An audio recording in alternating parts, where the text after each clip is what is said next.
I always say, admire the spirit of European Union.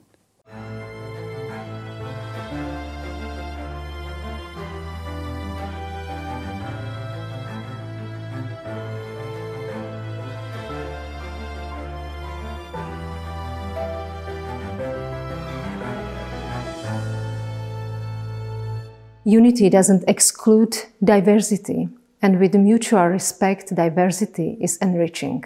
We live in times dominated by the tyranny of immediacy, instant permanent news flows known as infotainment, which contribute to a form of amnesia, or at least to a considerable ignorance about our recent past.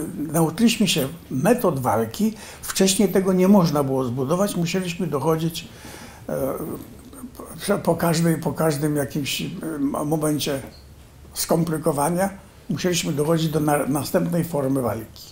We see it in Central Europe. It's a class of oligarchs who, again, set the rules to stay in the power or to stay in the, or to defend their their money and their influence.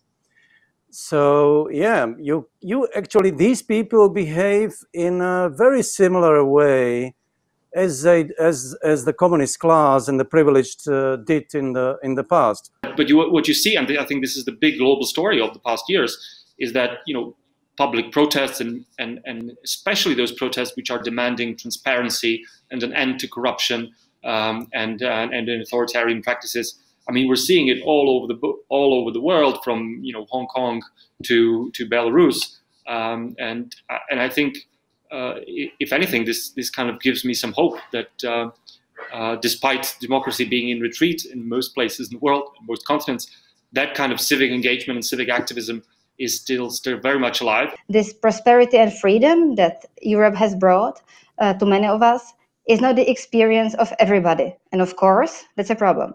Does this pandemic rather heal such fragmentations because the societies were invited to rally, invited to show solidarity in face of this pandemic? Or does it rather stir and strengthen the fragmentation? Even if you're going to vaccinate all of your population, if the other part of the world is not vaccinated, if a kind of a new variant is happening all the time, you're going to be very much vulnerable. And unfortunately, what should make us kind of a worry about talking about a big environmental crisis and how we are going to respond to two things.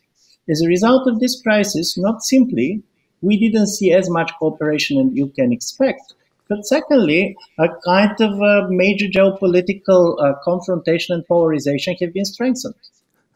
I want to recommend pessimism as the best path to optimism.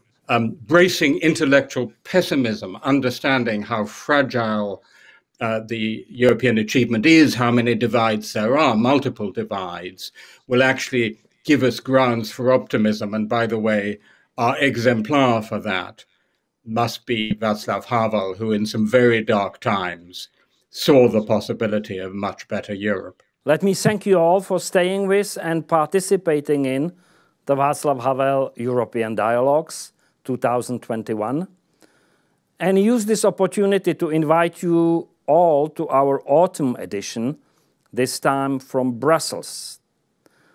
These dialogues are not a one-off happening, but a process that will continue just as Europe and its values, ambitions, and questions will continue.